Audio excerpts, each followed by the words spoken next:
Hi, this is Stuart Weems and welcome to the Investopoly podcast. My goal is to give you simple, easy to understand insights, strategies and tips to help you master the game of building wealth. And in this episode, I'd like to talk about, are you a spender or saver? Do you find it hard to stick to a budget, or is it very easy to save towards a goal? I remember growing up, certainly between myself and my sister, I was most definitely the spender. As soon as I received my pocket money from my parents, it would be like it was burning a hole in my pocket and I had to spend it very quickly, whereas my sister was far better at delayed gratification and saved most of her monies. It's funny, my children are the same as well. I've got one spender and one saver.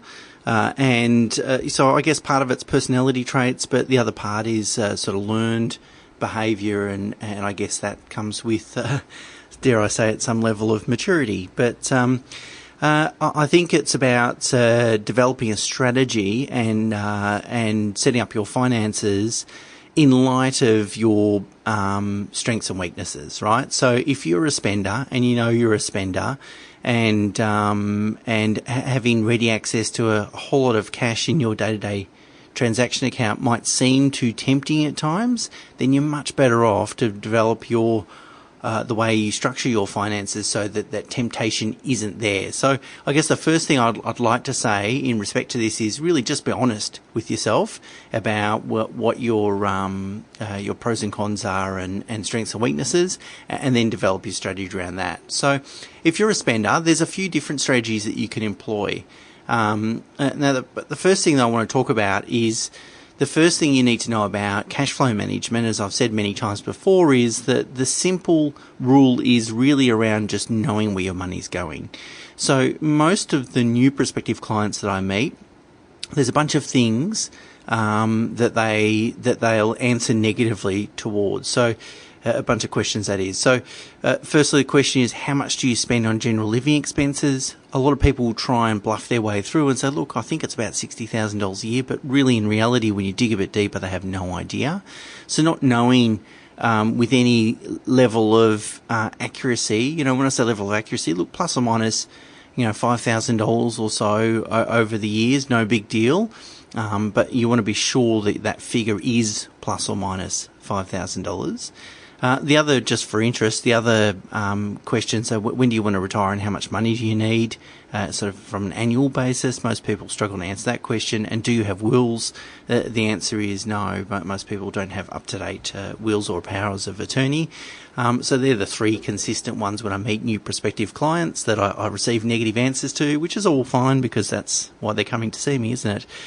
So the first thing is, like I say, it's about you can't manage what you don't measure. So if you're not measuring where your cash flow is going and how much you're spending on general living expenses, and when I say general living expenses, that's really everything excluding large ad hoc holidays, mortgage or investment costs, and any particular school or children education fees like private school fees and so forth. So excluding those three items, what are your outflows for everything else, which would include clothes, food, utilities, bills, health, insurances and so forth. And so what I've done in the show notes to this podcast is I've given you a link to a page from Investopoly which describes the best way, simple way, what you should do every 6 months or so is really just download your transaction account into Excel, sort it, and then just sort it into I've listed seven categories at a high level, and that will give you a sort of a broad understanding of what's happening to your cash flow and where it's going. So once you've done that, you can then sort of work out what is your surplus cash flow. And again, if you're spending way more than what you expected, well, then it gives you a basis for making some adjustments. But if you're a spender, what can you do about it? Well, I'd like to share probably just 4 strategies with you.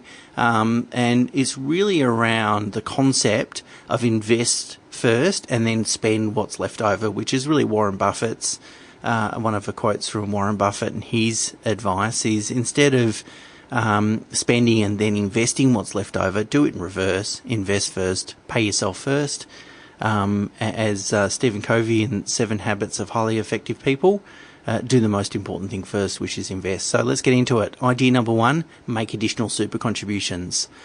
So you can contribute up to $25,000 a year into super, and that includes whatever your employers contribute on your behalf. So they're what's called concessional contributions, and any contributions are only taxed at 15% if your income is less than $200,000 per annum, as opposed to your marginal tax rate. So certainly there's some tax benefits associated with contributing into super, but the other benefits as well is that perhaps what you can do is just tell your payroll to deduct an extra $50, $100 a pay from your super. Okay, sure, it'll save you a bit of tax, so the impact won't be as large as $50 or $100, and it's out of sight, out of mind. And maybe each pay increase, what you can do is have a commensurate increase in your super contributions. Now, I get it, particularly for younger people. Super is something you're not going to be able to access till 60 or even possibly later, depending if they change the rules.